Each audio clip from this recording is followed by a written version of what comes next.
หมายสูงค่ะเมื่อได้เป็นวันที่31เดือนธันวาคมที่3ปี2026ในตอนแรกข่าวสายหมอขอมีข่าว3ตอนเดี๋ยวมาเปิ้นเผาค่ะตอนที่1จอมจึกซึ่งมันมินออนไลน์ได้ขึ้นเป็นจอมจึงได้ยกหือข่าวเที่ยงตอน1ราชาลึกล้ำ8เจ้าหน้าที่พ้องต่างอังกฤษข่าวเที่ยงตอน1สายการมินแขเปิดเส้นตั้งกันมินวงกลางเมืองแขและเมืองโกเรียของเจมเจอในค่ะอ่อนตั้งเปิ้นให้ได้ก่อเข้ามาถ่อมด้วยข่าวโหในค่ะ เมื่อวันที่30เดือนธันวาคมที่3ปี2026ในมีข่าวงาออกมาว่าสภาเมืองคมตุ่มค่ะไล่เลิกจือค่ะในนั้นก็มีจือจอมที่ซึกมานมินออนไลน์ในค่ะในก็ได้เลยว่าเป็นเส้นตั้งอันจางยางจู้เปิดตาเป็นจอมจึงเมืองคมตุ่มในนั้นยาวค่ะจอมหนังเปิงปึ้งลักเมือง2แห่ง8มีไว้ว่าลองเลิกจอมจึงอันวานในเนาะเตไลเลิกโตแดนลูกมาดี3สภาเมื่อหนังสภาก้นเมืองออกหลุดต่อสภาผู้แทนราษฎรเนาะวุฒิส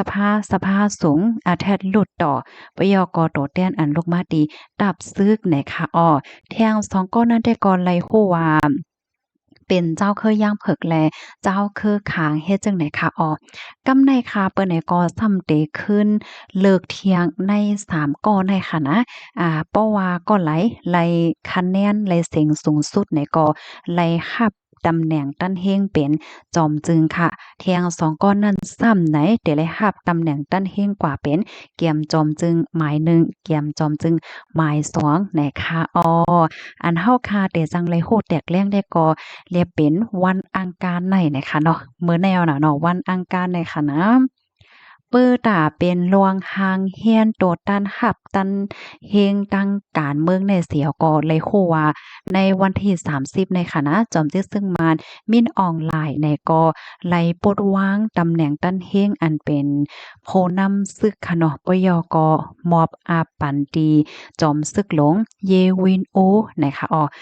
ค่ะจอมซึกหลวงยี่วินโอในกอเมื่อวันตั้งในเป็นฝ่ายจอบข่าวค่ะเนาะทอกลานเยปยก็เป็นก้นจำใจกันตั้งจอมซึ่งมามินออนไลน์เฮ็ดจังไหนเมื่อเหลียวก็เลยรับตำแหน่งตั้นเฮงเป็นอ่าผู้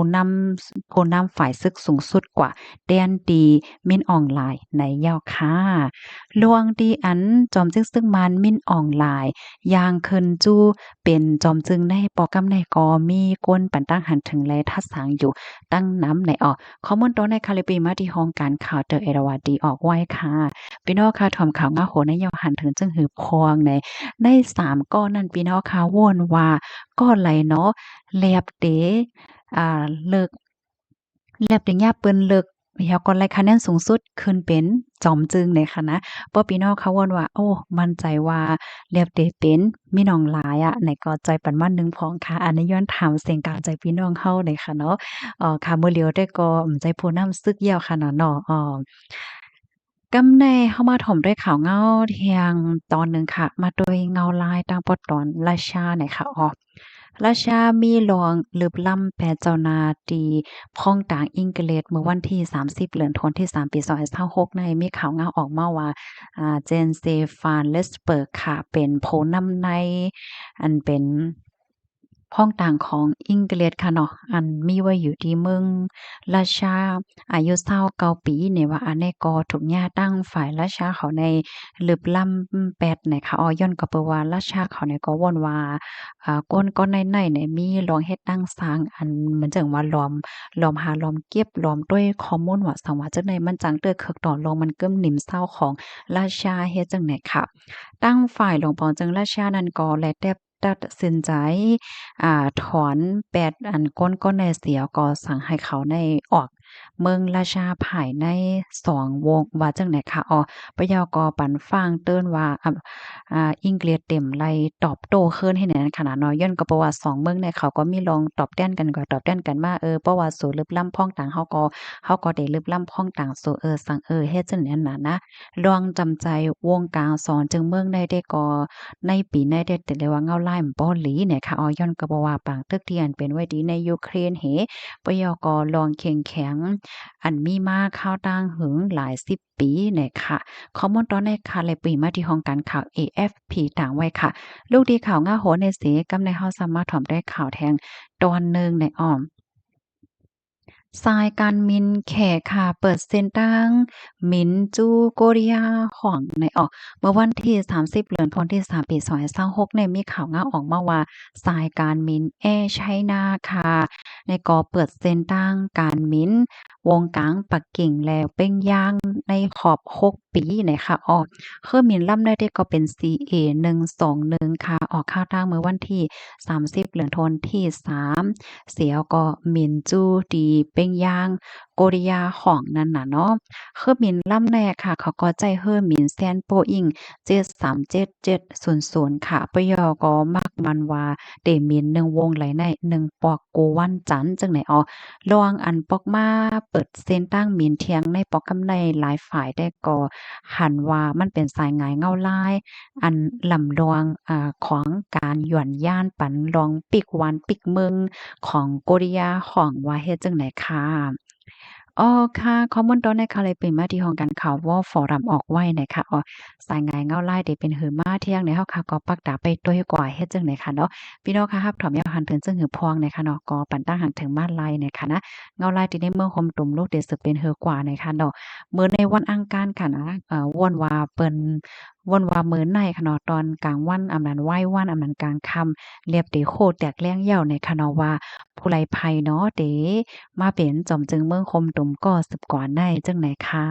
ซึ่งก็อย่าเรื่องปันตาหันถึงมาค่ะนะพี่น้องคะวนวาเลยเป็นไผแล้วเป็นไผเลยค่ะเนาะ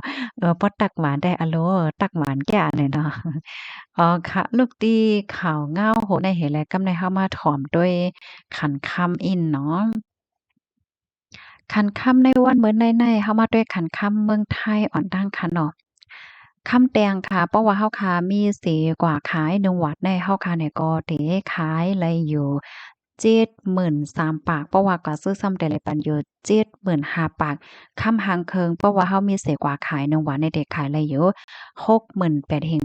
887เพราะว่าก็ซื้อซ้ำแต่ละปันอยู่71,000เฮง3ปากใน